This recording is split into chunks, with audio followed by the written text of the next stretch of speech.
जय हिंद, जय संपूर्ण क्रांति, जय संविधान, जय सुभाष, जय प्रकाश। चंद खबरों के साथ आपके दरबार में हाजिर हो गया बंदा इन प्रकाश। खबर देखते हैं कुछ बिहार से, फिर उत्तर प्रदेश से। जनता खबर यूपी और बिहार की खास तौर से जो खबरें चर्चा में होती हैं, जिन खबरों पर सरगर्मियां होती हैं, उन खबरों को आपके बीच में लाने का प्रयास करता है जनता खबर।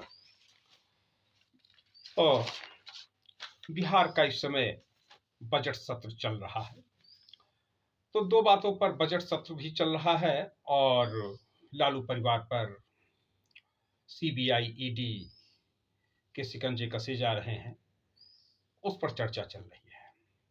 बड़ी चर्चा इस बात की कि लालू यादव को, उनके परिवार को, परिवारीजनों को जमानत कैसे मिल गई 5 मिनट में। क्या केस इतना हल्का था? इस बात पर चर्चा चल रही है पूरा। और इसका लोग विश्लेषण कर रहे हैं कि आखिर जिस सीबीआई को लेकर के, ईडी को लेकर के इतना दिखाया जा रहा था कि नहीं आप तो जेल चले जाएंगे और फिर से जेल जाएंगे, चारा घोटाला से भी बड़ा घोटाला ये जमीन के बदले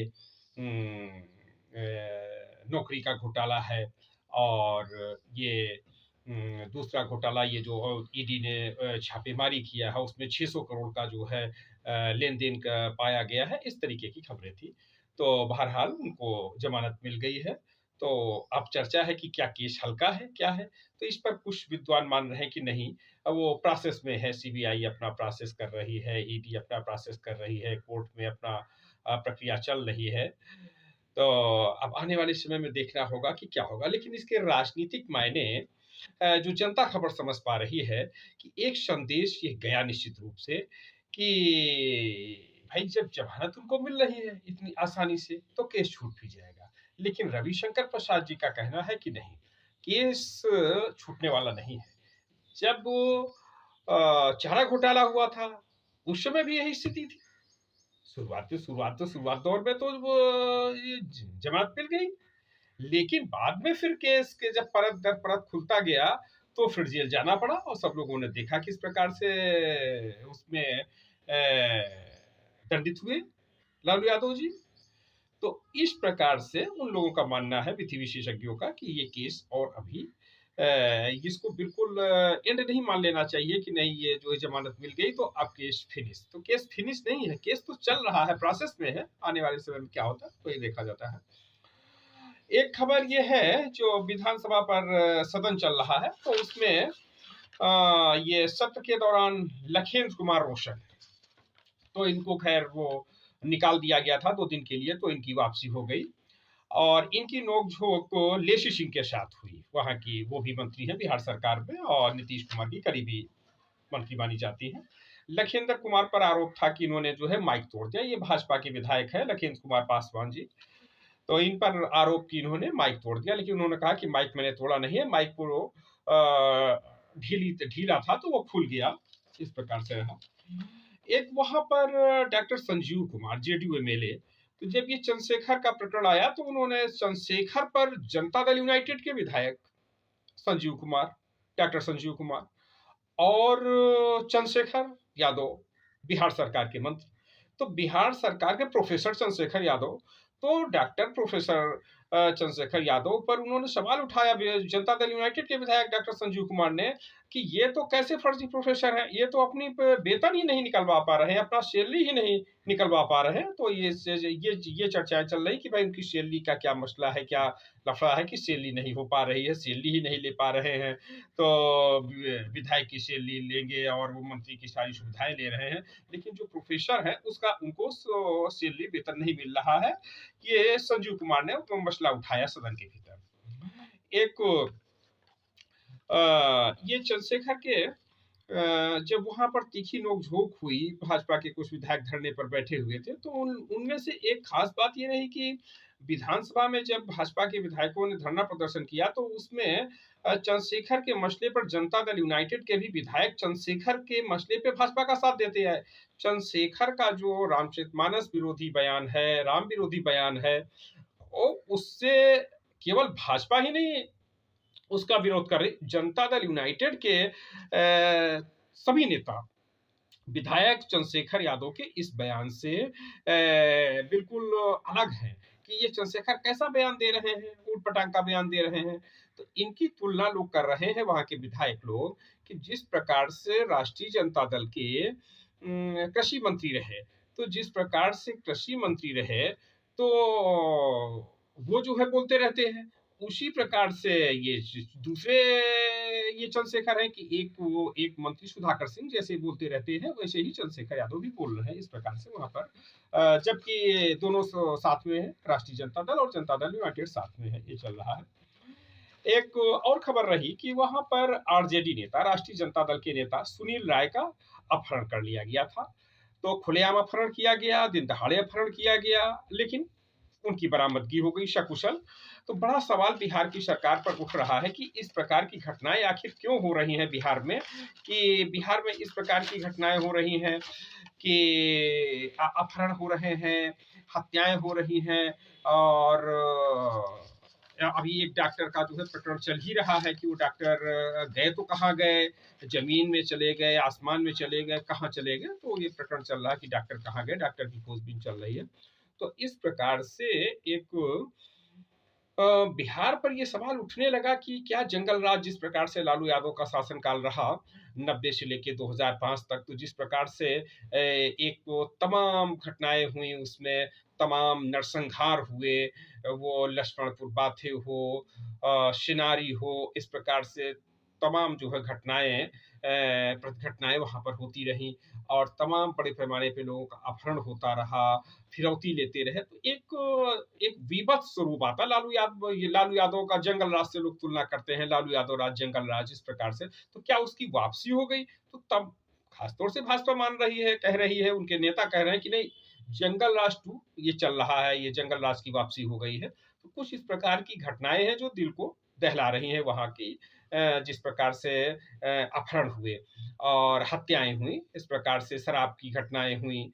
तो इस पर एक बड़ा प्रश्न चिन्ह लग रहा है। तो जनता खबर के तक जो खबरें पहुंच पाई वो आपके संज्ञान में जनता खबर ने लाया। अब आपको अपने हिसाब से विश्लेषण करना है कि क्या वहां की इन घटनाओं का असर क्या पड़ेगा। घटनाएं सत्य है, लेकिन घटनाओं का असर क्या पड़ेगा, ये जो है देखने वाली बात रहेगी, क्या इसका दूरगामी परिणाम होता है। अब उत्तर प्रदेश से कुछ खबरें देखते हैं। और उत्तर प्रदेश की जो खबरें हैं तो उनमें से ये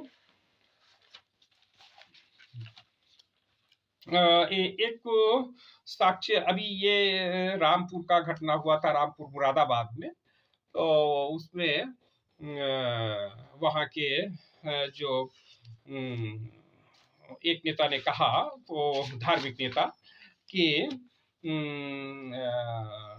जिस हिंदू राष्ट्र को लेकर के जिस प्रकार से खालिस्तानियों की बात होती है कि जिस प्रकार से लोग खालिस्तान की मांग करते हैं तो उनके ऊपर आरोप बनता है, उनकी लोग भर्त्सना करते हैं, उसी प्रकार से जो लोग हिंदू राष्ट्र की मांग कर रहे हैं, हिंदू राष्ट्र की बात कर रहे हैं, उन पर भी केस लगना चाहिए, भर्त्सना होना चाहिए। ये इनका तौकीर रजा, मौलाना तौकीर रजा। तो उस पर ये इत्तेहाद मिल्लत काउंसिल के चेयरमैन भी हैं, तो इत्तेहाद मिल्लत काउंसिल के चेयरमैन तौकीर रजा के खिलाफ मुकदमा दर्ज कर दिया गया है। और और जो 15 मार्च से उन्होंने कहा था कि हम यात्रा निकालेंगे, तिरंगा यात्रा, तो उनको तिरंगा यात्रा निकालने के लिए भी रोक दिया गया, उनको नजरबंद कर लिया गया उनके आवास पर। और ये जो है खबरें रही। और 20 को कहा था कि हम दिल्ली पहुंचेंगे। तो अब देखना होगा कि उनको 1-2 दिन में छोड़ दिया जाता है, क्या दिल्ली पहुंचने दिया जाता है या नहीं दिल्ली पहुंचने दिया जाता है। तो इस पर तमाम प्रतिक्रियाएं हुई, लेकिन एक खास तौर से प्रतिक्रिया जो रही वो भारतीय जनता पार्टी के उन्नाव से सांसद साक्षी महाराज की रही। तो साक्षी महाराज ने ये बात कही कि भाई, हिंदू राष्ट्र, मुस्लिम राष्ट्र, जब देश का विभाजन हो गया, 14 अगस्त 1947 को जब देश का विभाजन हो गया, तो एक हिस्सा मुसलमानों के पक्ष में चला गया, तो स्वाभाविक सी बात है कि वो मुस्लिम राष्ट्र हो गया पाकिस्तान। और दूसरा हिस्सा जो बचा वो हिंदुओं का राष्ट्र बचा हुआ, वो हिंदू राष्ट्र है।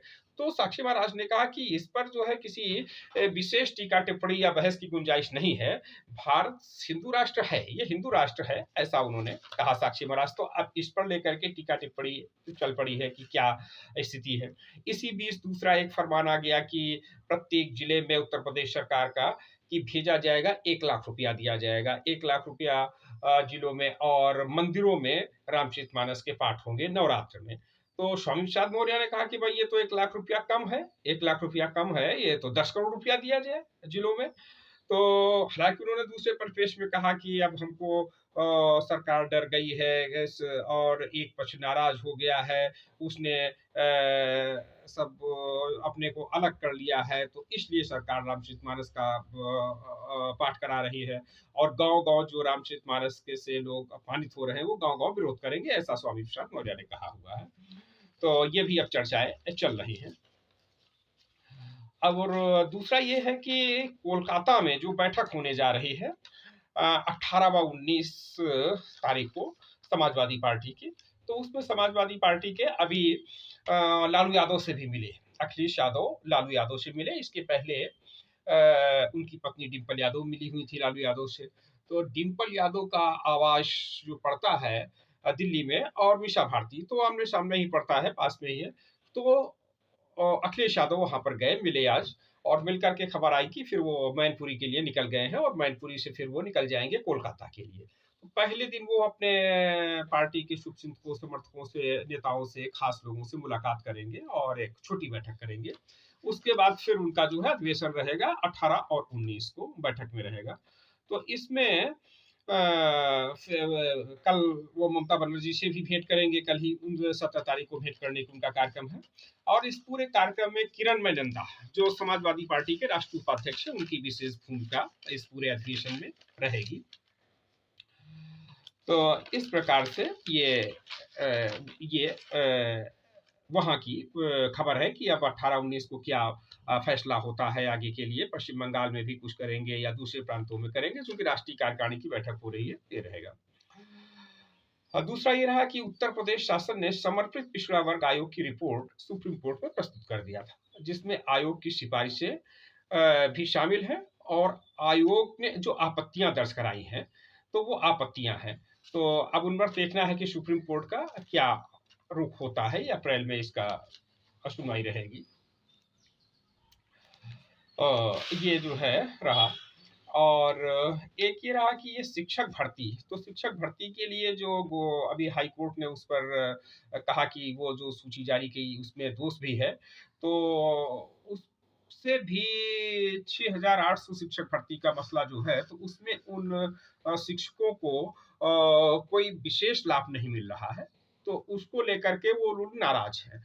वो शिक्षा मंत्री संदीप सिंह के पास मिलने के लिए भी गए, तो उनको साथ दुर्व्यवहार हुआ, वहां पर कोई किसी ने मिला नहीं। जनता खबर ने भी उनसे, उन सारे अभ्यर्थियों से जनता खबर ने मिला, और जनता खबर की टीम ने मिल करके उन सारे अभ्यर्थियों की बात समझा है, और वो जनता खबर में उसको दिखाया भी है। और फिर मंत्री के यहाँ से उनको गिरफ्तार करके इको गार्डन धरना स्थल पर भेज दिया गया। तो वहां पर भी जनता खबर की टीम पहुंची और उन सभी अभ्यर्थियों से मिलकर के उनकी बात को समझा हुआ है, उसकी रिपोर्टिंग जनता खबर ने किया हुआ, वो सब आपके उसमें चैनल पर है। तो ये जो है रहा। तो अब ये एक विशेष बात और ये है लखनऊ को लेकर के चुनाव को। तो ये 30 अप्रैल को लखनऊ में होगा, छावनी परिषद का चुनाव होगा। तो ये चुनाव रहेगा वहाँ का, छावनी परिषद का चुनाव। ये 8 वार्ड उसमें छावनी परिषद में आते हैं। और बाबा रामदेव ने सन्यासी बनने का आह्वान किया, जैसे एक समय रामकृष्ण मिशन जब बनाया था स्वामी विवेकानंद, उन्होंने सन्यासी बनने का आह्वान किया। तो विभिन्न विभिन्न समय पर साधु संत वो अपने समूह को बढ़ाने के लिए, अपने आश्रम को, अपने संस्थान को, और एक दिशा दिशा दिशा देने के लिए, धार्मिक दिशा देने के लिए सन्यासी बनाते रहते हैं। तो उसी श्रृंखला में उन्होंने आमंत्रित किया है। तो केवल रामकृष्ण के मिशन के स्वामी विवेकानंद जी ही नहीं, आर्य समाज ने भी आह्वान किया और कि आइए भाई सन्यासी बनिए और साधु बनिए, संत बनिए, सन्यासी बनिए और परमार्थ कीजिए, जनता का कल्याण कीजिए। तो लेकिन अब उसके बाद कुछ समय, साल 2 साल, 5 साल, 10 साल, 20 साल कार्यक्रम चला, उसके बाद वो ठंडे बस्ते पे चला गया। फिर वो जो संपत्तियां बन गई उसको वो सीमित सीमित दायरे में हो गए। उसका फिर ऐसा लगा कि समाज में वो लोग नहीं निकल पा रहे हैं और ना तो वो चर्चा का विषय रह गया, न लोग जा रहे हैं, न आ रहे हैं, न कोई एक जो समन्वय था इन संस्थाओं के प्रतिनिधियों का, वो समन्वय नहीं बन पाया, ये बात है। उसी प्रकार से गायत्री परिवार का है। तो गायत्री परिवार का मुझे याद है कि 90 का दशक था, से 87, 88, 89, 90 लगभग वो जनता दल का ही कार्यकाल था। तो जनता दल तो राजनीतिक चल रहा था और जनमोर्चा जनता दल, तो जनता दल जनमोर्चा राजनीतिक था। लेकिन उसी समय एक आध्यात्मिक क्रांति भी शांति कुंज हरिद्वार के माध्यम से हो रही थी और तेज स्थिति में थे 80 के दशक में और 90 के दशक में। तो तमाम लखनऊ में भी एक अश्वमेध यज्ञ हुआ, तो तमाम लोग दूसरे दूसरे जिलों का, हरदोई के लोग, सीतापुर के लोग, लखीमपुर खीरी के लोग, इधर रायबरेली प्रतापगढ़ के लोग, फतेहपुर के लोग, ऐसा एक कि भाई अश्वमेध घोड़ा छोड़ा जा रहा, तो उनको लगा कि वो अश्वमेध घोड़ा छोड़ दिया जाएगा। तो वहां पर ये था, जब हम लोग गए वहां देखा गया, रिपोर्टिंग की गई, तो उसमें एक तखत पर एक घोड़ा खड़ा कर दिया, घोड़ा बिठा दिया। तो उन्होंने कहा कि नहीं, ये अश्वमेध जो है ये मेधा मेधा जो है, तो वो मेधा बुद्धि का घोड़ा छोड़ा गया है। ये कोई वो लवकुश वाला घोड़ा नहीं है कि वो रामचंद्र जो है वो घोड़ा छोड़ेंगे और फिर लवकुश उसको पकड़ लेंगे और फिर रामचंद्र के भतीजे जाएंगे और फिर उसको छुड़ाएंगे, फिर युद्ध होगा। तो ये जो है लवकुश और रामचंद्र वाला घोड़ा नहीं है, ये अश्वमेध है, वो मेधा वाला घोड़ा। इस प्रकार से उनको एक्सप्लेनेशन किया। तो बहरहाल गायत्री परिवार का एक बड़ा तमाम गांवों में, शहरों में, तमाम जगहों पे कि गायत्री परिवार का हो रहा है, गायत्री परिवार का हो रहा है। कोई कामकाज हुआ, मुड़न हुआ, छेदन हुआ, किसी प्रकार का जो है दसवां हुआ, बरखी हुई, तेरही हुई, तो पता चला कि गायत्री परिवार को ले आओ, गायत्री परिवार वाले लोग आ, गायत्री परिवार वाली बहन जी आ गई, गायत्री परिवार वाले जो है पंडित जी आ गए। ये सब होता था। लेकिन उस जो गायत्री परिवार का महत्व था, उसमें एक कमी आई हुई है, अब वो उतना नहीं दिखाई दे रहा। तो इसी प्रकार से ये कि स्वामी ये रामदेव जी का क्या जो है प्रकरण रहेगा। इधर एक वरिष्ठ चित्रकार रहे मोहम्मद तौकीर। तो मोहम्मद तौकीर की याद में खासतौर से ये भारत और बांग्लादेश के चित्रकारों के द्वारा एक प्रदर्शनी लगाई गई है। ये लखनऊ में अलीगंज में प्रदर्शनी लगाई गई है, कला स्रोत तो आर्ट गैलरी में। तो उसमें प्रदर्शन किया जा रहा है, उसमें भारत के भी विभिन्न चित्रकार हिस्सा ले रहे हैं और बांग्लादेश के भी चित्रकार हिस्सा ले रहे हैं, ये है। और एक नाका हिंडोला, ये सिख समुदाय की ओर से, तो वहां से खबर है कि नाका गुरुद्वारा में तो 555वां नव वर्ष मनाया गया, ये गुरु नानक जी का। तो गुरु नानक जी का 555वां नव वर्ष मनाया गया और ये खबर है। उस पर बड़ा आयोजन किया गया, भजन और संकीर्तन और ये सब करते हुए वहां पर अच्छे ढंग से उसका जो है आयोजन किया गया। ये रहा। एक ये आया है कि ये प्रकरण चल रहा है, नई दिल्ली के सुप्रीम कोर्ट ने कहा इलाहाबाद हाई कोर्ट के परिसर में एक मस्जिद है, तो उस मस्जिद को उन्होंने कहा कि ये जो पट्टे पर वो पट्टा दिया गया था मस्जिद बनाने के लिए, तो पट्टे की अवधि समाप्त हो गई है, तो अब उस मस्जिद को वहां से ट्रांसफर करा दिया जाए उसका 3 महीने के अंदर। तो उस पर चर्चा चल रही है कि भाई ये कैसे मंदिर का ये मस्जिद का किस प्रकार से यहाँ से हटाया जाएगा, क्या अभी इस समय बढ़ जाएगा, कोर्ट में जा कर के रिव्यू पिटीशन वगैरह दायर होगी या क्या होगा, कि या फिर हटाना ही पड़ेगा। तो कुछ लोगों ने कहा कि भाई जब राम मंदिर को हटाना पड़ा, वहां माने राम मंदिर बना और वहां पर जो ढांचा था विवादित ढांचा, उस विवादित ढांचा को हटाना पड़ा, तो ये जो है मस्जिद कैसे जो है इलाहाबाद के कोर्ट में रुक पाएगी, बच पाएगी। तो कानूनी प्रक्रिया चल रही है। अब दूसरा पक्षकार कोर्ट में जाता है, क्या प्रक्रिया होती है, तो इस पर चर्चा चल रही है। ये भी एक खबर है। तो अब अखंड रामायण की तुलना कुछ लोग सैफई से कर रहे हैं कि भाई अखंड रामायण में भाई 1-1 लाख रुपया दो, 75 लाख हुआ, और सैफई महोत्सव में तो लगभग 13 करोड़ कितना रुपया खर्च हो गया था। 1300 करोड़ रुपया लगभग सैफई महोत्सव में खर्च हुआ था। तो सैफई महोत्सव के मुकाबले तो भाई सैफई महोत्सव सरकार ने निर्णय ले लिया तो उसने कर दिया। तो ये जो है पूरा गांव-गांव जाएगा, वो सैफई एक स्थान पे केंद्रित हो गया, सैफई गांव में हुआ और उसमें जो भी कलाकार आए, जो भी लोग आए, वो सैफई में आए। और लेकिन ये जो मंदिर का हो रहा है, ये गांव-गांव मंदिरों में कार्यक्रम होगा और सरकार ने निर्णय ले लिया, तो सरकार ने निर्णय ले लिया, तो ये जो है चल रहा है। अब कुछ लोग कह रहे हैं कि सरकार इस निर्णय से डरी हुई है, सहमी हुई है, जो इस प्रकार के निर्णय ले रही है। तो अब उस पर भी चर्चा हो रही है कि भाई ये सरकारी खजाने से क्यों खर्च कर रहे हैं। स्वामी मुरारी दास जी के दरबार में चर्चा हुई कि भाई जब करना ही था तो तमाम संघ के प्रचारक हैं, उनके माध्यम से भाजपा के कार्यकर्ता हैं, उनके माध्यम से धर्म जागरण मंच के कार्यकर्ता हैं, तमाम जो है वो सरकारी खजाने में पैसा देने की क्या जरूरत थी। तो जो कुछ लोग समाज के अच्छे लोग हैं उनको प्रेरित करके कि भाई आपको ऐसा करना है, और जब शासन सत्ता में है तो शासन सत्ता का पक्ष का जो है विधायकों को कोटा दे दिया जाए कि भाई 20-20 विधायकों का एक विधायक जो है वो 20-20 स्थानों पे कार्यक्रम कराएगा, 50-50 स्थानों पे कार्यक्रम कराएगा, सांसद 100-100 स्थानों पे कार्यक्रम कराएगा। तो इस प्रकार से हो सकता था। तो उस पर कुछ लोगों ने कहा कि नहीं भाई, अब ये एक बार ये सांसदों ने ले लिया, गाँव गोद लिए गए और उन पे कोई कार्यवाही नहीं हो पाई, वो केवल समाचार पत्रों में छप करके रह गए कि फला सांसद ने यहाँ गोद ले लिया, फला सांसद ने ये गाँव गोद लिया और कुछ नहीं हो पाया। तो विधायक सांसदों के बलबूते ये काम अब नहीं हो पाएगा कि वो रामचरितमानस का जाकर के पाठ कराएँ। तो फिर ये हुआ कि कार्यकर्ताओं के द्वारा, तो कार्यकर्ताओं पर आया कि भाई कार्यकर्ता भी अब तो क्या इंटरेस्ट नहीं ले रहे हैं कि कार्यकर्ता जाएंगे नहीं या वाहन नहीं होगा, तो इसलिए सरकार को जिम्मेदारी दी गई। तो ये इस पर बड़ी आलोचना हो रही कि भाई सरकार को रामचरितमानस का पाठ अब सरकार कराएगी। समाज के लोग तो जो कर रहे हैं वो कर रहे हैं, लेकिन जो संघ के कार्यकर्ता, भाजपा के कार्यकर्ता, वो समाज को क्यों नहीं प्रेरित कर पा रहे हैं, वो जो है कैसे प्रेरित करें कि जिससे करने लगे। और ये धार्मिक कार्यक्रम में सरकार को अब सरकार की मदद ना ली जाए, इस प्रकार की चर्चाएं चल रही हैं।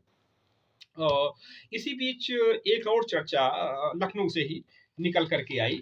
वो चर्चा ये निकल करके आई कि वहां पर पहुंचे दयाशंकर जी परिवहन मंत्री। और एक घटनाक्रम जो हुआ था कि जो पिछला लोकसभा चुनाव हुआ उसमें मैडम सिन्हा लखनऊ लोकसभा से चुनाव लड़ी। उसके बाद फिर ये देखने में आया कि चौधरी किरण सिन्हा यूथ ब्रिगेड लखनऊ में सक्रिय हो गई, गांव-गांव, मोहल्ले-मोहल्ले में जाकर के, वार्ड-वार्ड में जाकर के, सभासद स्तर पे जाकर के और बूथ स्तर पे जाके उसने काम किया। तो जो 2022 में लखनऊ में मध्य विधानसभा क्षेत्र और पश्चिमी विधानसभा क्षेत्र भारतीय जनता पार्टी हार गई और वहां से मध्य से वैश्य प्रत्याशी दिया और पश्चिम विधानसभा क्षेत्र से कायस्थ प्रत्याशी दिया। तो वैश्य और कायस्थ प्रत्याशी भारतीय जनता पार्टी का वोटर माना जाता है और वैश्य और कायस्थ प्रत्याशी देने के बावजूद भी भारतीय जनता पार्टी हार गई। तो ये इस पर बड़ी माथापच्ची हुई, बड़ा, और ये जो है दिल्ली और नागपुर तक ये बात पहुंची कि भाई लखनऊ जैसी सीट, वीआईपी सीट, वहां से 2-2 सीटें हारी जा रही हैं, तो क्या कारण रहा। तो उसमें लगा कि भाई कायस्थ समुदाय जो है वो भाजपा से नाराज है और नाराजगी की स्थिति ये है कि भारतीय जनता पार्टी ने आज तक पूरे उत्तर प्रदेश से एक भी कायस्थ को लोकसभा टिकट नहीं दिया। तो अब तो ये बात पहले दबी रही, लोग इसको नहीं सोच पाए, कुछ लोग जो है ध्यान नहीं देते रहे कि भाई अभी तो 5 साल, 10 साल, 20 साल हुआ है, 25 साल। लेकिन जब 6 अप्रैल 1980 की बनी पार्टी और आज हो गया जाकर के मार्च, माने 16 मार्च आ गया, 16 मार्च 23 आ गया और इन लगभग 43 वर्षों में भारतीय जनता पार्टी ने उत्तर प्रदेश से एक भी कायस्थ को लोकसभा टिकट नहीं दिया कि हारने के लिए ही दे देती कि जाओ भाई हारो जा करके। तो हारने तक का भी टिकट नहीं दिया गया, तो उसको लेकर के गहरी नाराजगी कायस्थ समाज में, और वही नाराजगी दिखी थी कि भाई 22 में कायस्थों ने हरा दिया। और ब्रजेश पाठक जो मध्य क्षेत्र से भी विधायक थे, उनकी तो स्थिति ये थी कि भाई वो सीट जीतनी चाहिए। ब्रजेश पाठक जैसा इतना जो है भारी भरकम नेता और इतना बड़ा नेता भारतीय जनता पार्टी का, तो मध्य क्षेत्र तो जीतना चाहिए। तो भाई कैसे नेता कि अपने मध्य क्षेत्र हार गए और उप मुख्यमंत्री बन गए। केशव प्रसाद मौर्य अपने विधानसभा क्षेत्र हार गए, अपने चुनाव हार गए और उप मुख्यमंत्री बन गए। तो कुछ लोगों ने कहा कि भाई उप मुख्यमंत्री उसे ही बनाया जाता है जो चुनाव हार जाए, अपना क्षेत्र जीतने की स्थिति में ना हो। कैंट विधानसभा क्षेत्र की बात है तो कैंट वो सुरेश चंद्र तिवारी का वो क्षेत्र, तो उसको उन्होंने बनाया, सजाया, संवारा था उस प्रकार, तो मजबूत क्षेत्र। अब कुछ लोग ये भी कह रहे हैं कि भाई अब की बार जब कैंट विधानसभा क्षेत्र का चुनाव होगा तो कैंट में भी भाजपा हार जाएगी। क्यों? तो क्यों बात ये हुई कि भाई ब्रजेश पाठक जी जहां रहते हैं वहां उसर बना देते हैं मल्लावा। जब कांग्रेस में रहे तो और वोट कम हो गया कांग्रेस वाले का, कांग्रेस छोड़ के बसपा में आ गए। जब बसपा में आ गए उन्नाव से, तो उन्नाव से तो खुद ही हार गए चुनाव, उनकी पत्नी भी चुनाव हार गई और जो लोग बाद में बसपा वाले आए वो भी चुनाव हारने लगे। माने जिस पार्टी में रहे उसका जी काम खत्म, जिस क्षेत्र में रहे उस क्षेत्र का काम खत्म। अब कैंट विधानसभा क्षेत्र में आ गए तो कैंट विधानसभा क्षेत्र में जो मल्लावा की स्थिति रही, उन्नाव की स्थिति रही, लखनऊ मध्य की स्थिति रही कि जहां रहते हैं वहां ही उसर बना देते हैं, चौपटाबाद कर देते हैं। तो कैंट विधानसभा क्षेत्र का जो अगला चुनाव होगा वो भारतीय जनता पार्टी का मामला गया, वहां से अब कोई दूसरा जीतेगा, माने भाजपा नहीं जीत पाएगी कैंट विधानसभा क्षेत्र से भी। ऐसी चर्चाएं स्वामी मुरारी दास जी के दरबार में हो रही हैं। अब दूसरी बात पे आ जाते हैं। तो ये दयाशंकर सिंह जी जो आए तो वो मिले अखिल भारतीय चित्रांश महासभा के राष्ट्रीय कार्यवाहक अध्यक्ष श्री संजीव वर्मा से। अब संजीव वर्मा क्या है? संजीव वर्मा समाज सेवक है, भारतीय जनता पार्टी के नेता हैं और तमाम शहर की गतिविधियों में बढ़ चढ़ करके हिस्सा लेते हैं और श्री विनोद बिहारी वर्मा के पुत्र हैं। जो विनोद बिहारी वर्मा जी का कायस्थों के बीच एक बड़ा नाम, बड़ा स्थान, और उन्होंने बड़े बड़े कार्यक्रम कराए बेगम हजरत महल पार्क वगैरह को। तो लोगों ने तो बहुत बाद में जाना, जन सामान्य शत्रुघ्न सिन्हा को तो उन्होंने 94 92 94 का वो समय था जब उन्होंने बुला लिया हुआ था। और 92 में जब उन्होंने शत्रुघ्न सिन्हा को बुला करके मीटिंग कराई बेगम हजरत महल मार्ग पे, तो उस समय इतनी वो पूरा बेगम हजरत महल पार्क इतना भर गया कि पूरा सरसों फेंको तो जगह नहीं, इस प्रकार की स्थिति हो गई। बिल्कुल बड़ा बहुत अधिक भर गया बेगम हजरत महल पार्क। उसके बाद फिर क्या हुआ कि मुलायम सिंह यादव ने अपनी मीटिंग कराई। तो मुलायम सिंह यादव ने अपनी मीटिंग जब समाजवादी पार्टी की स्थापना कराई तो वो स्थापना कराई कैसरबाग बारादरी में। तो कैसरबाग बारादरी में कराई तो एक बार ऐसी स्थिति बनी तो उन्होंने मुलायम सिंह जी ने माना कि भाई हम कोई विनोद बिहारी वर्मा नहीं है कि बेगम हजरत महल पार्क भर दे, जबकि मुलायम सिंह यादव जी मुख्यमंत्री रह चुके थे। तो उस समय तो ये माना गया कि भाई मैनपुरी टावा की पार्टी ये मुलायम सिंह बना रहे, लेकिन फिर वो सरकार में आ गए, फिर उसके बाद मुख्यमंत्री बने, उनके बेटे मुख्यमंत्री बने। तो विनोद बिहारी जी का उस समय इतना जनता से जुड़ाव था। उसके बाद फिर वो एमएलसी का भी चुनाव लड़े, समाजवादी पार्टी का मध्य विधानसभा क्षेत्र से भी 93 का चुनाव लड़े, सपा बसपा का जब गठबंधन था। और मुलायम सिंह की जो है बड़ी निकटता रही विनोद बिहारी वर्मा जी के साथ। तो उनके बेटे संजीव वर्मा जी, संजीव वर्मा भाजपा में। अब वो भाजपा के लोग संजीव वर्मा की तरफ क्यों बढ़ रहे हैं कि अगर आने वाला लखनऊ को सुधारना है, संभालना है, तो फिर संजीव वर्मा को साथ लेना पड़ेगा। इसी क्रम में जो राजनीतिक विश्लेषक समीक्षा कर रहे हैं कि दयाशंकर सिंह को क्या पड़ी संजीव वर्मा से मिलने के लिए, तो राजनीतिक विश्लेषकों को मानना है कि अभी तो दयाशंकर सिंह मिले हैं, अभी देखो कौन कौन सिंह मिलते हैं। वो पोजीशन ये है ना कि कायस्थ समाज तो बिल्कुल लखनऊ है लाला का, नहीं किसी के आला का। तो लखनऊ तो ऐसी स्थिति जहां पर आज भी नंबर 1 पोजीशन पे कायस्थ समाज का वोट है, और जो दूसरे दूसरे जिलों से लोग आए हैं, दूसरे दूसरे राज्यों से लोग आए हैं, तो बड़े पैमाने पर जो कायस्थ समाज की संख्या है लखनऊ में, और कायस्थ अगर यूनाइट हो गया तो यूनाइट होकर के जिधर जाएगा उधर ही जीत हो जाएगी। तो भारत जिस प्रकार से आज भारतीय जनता पार्टी के सामने प्रश्न चिन्ह है, आज भारतीय जनता पार्टी सहमी हुई है, संघ सहमा हुआ है कि उत्तर प्रदेश की राजधानी लखनऊ से अगर लोकसभा हम हार गए तो हम कहां मुंह दिखाएंगे।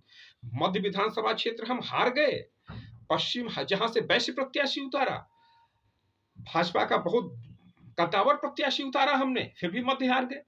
पश्चिम विधानसभा क्षेत्र हम हार गए, जहां से सुरेश श्रीवास्तव विधायक होते थे, उस सुरेश श्रीवास्तव की विधानसभा क्षेत्र से हमने अंजनी कुमार श्रीवास्तव को उतारा, उसके बावजूद भी हम हार गए। तो अब हमको पकड़ना होगा संजीव वर्मा का साथ, अखिल भारतीय चित्रांश महासभा के कार्यवाहक अध्यक्ष। तो इसके जो जोड़ गुणा भाग लग रहा है, तो उसके तहत दयाशंकर सिंह मिले संजीव वर्मा से और बातचीत हुई। अब वो राजनीतिक बातचीत, उन लोगों की क्या बातचीत हुई, ये तो अंदर की बात है। लेकिन जो जन सामान्य में चर्चा है, जो लखनऊ की सियासी गलियों में चर्चा है, गलियारों में चर्चा है, कि कहीं न कहीं भारतीय जनता पार्टी संजीव वर्मा के माध्यम से कायस्थ समाज में पकड़ मजबूत करना चाहती है। जो कायस्थ समाज के प्रति, भारतीय जनता पार्टी के प्रति कायस्थ समाज में विश्वास खोया हुआ है, उस विश्वास को कहीं न कहीं संजीव वर्मा के माध्यम से, विनोद बिहारी वर्मा जी के माध्यम से, अखिल भारतीय चित्रांश महासभा के माध्यम से भाजपा वापस लाना चाह रही है। नहीं तो जो है पूरा बड़ा गड़बड़ हो जाएगा। उधर चौधरी किरण सिन्हा यूथ ब्रिगेड लगातार काम कर रही है, जनता दल इंद्र कुमार गुजराल लगातार कार्य कर रहा है यूपी बिहार के तमाम गांवों में। और 15 तारीख को अभी संपूर्ण क्रांति जन जागरण यात्रा भी प्रारंभ कर दिया गया। तो संपूर्ण क्रांति जन जागरण यात्रा जा रही है, तो उसके माध्यम से जयप्रकाश के लोगों को जोड़ा जा रहा है।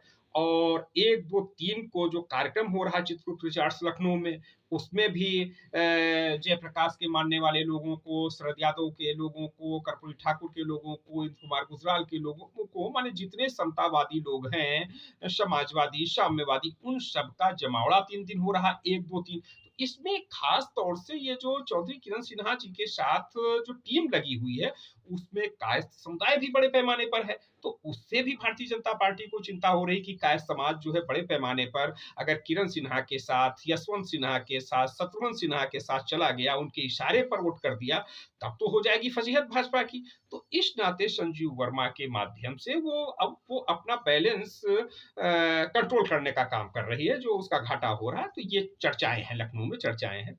तो अब देखना है कि आने वाले समय में क्या स्थिति बनती है। कुछ लोग मान रहे हैं कि भाई संजीव वर्मा को कोई अच्छा पोर्टफोलियो भारतीय जनता पार्टी दे सकती है निकट भविष्य में यथाशीघ्र, ताकि लोगों के बीच में, जैसे अभी क्या हुआ, वो उपेंद्र कुशवाहा को उन्होंने जेड प्लस दे दिया, सिक्योरिटी दे दिया, और वहां पर उनको दे दिया, मुकेश सहनी को दे दिया। तो मतलब एक पोर्टफोलियो दिए। तो उसी प्रकार से चल रहा है कि भाई यहाँ पर क्या कोई पद दे सकते हैं, कोई प्रतिष्ठा दे सकते हैं, कैसे कि कैसे कायस्थ वोटों को लेंगे। तो उस पर भारतीय जनता पार्टी के और भी नेता संजीव वर्मा, विनोद बिहारी वर्मा जी से मिल सकते हैं और कुछ ऐसी व्यूह रचना कर सकते हैं। ये सब चर्चाएं हैं। तो आप सब भी देखते रहिए जनता खबर, और जनता खबर में जो आपको लगता है कि ये खबर आना चाहिए, उसके बारे में आप जनता खबर को बताइए। जनता खबर को लाइक कीजिए, कमेंट कीजिए, शेयर कीजिए, सब्सक्राइब कीजिए। और जनता खबर वास्तव में शोषितों पीड़ितों की आवाज की खबर है।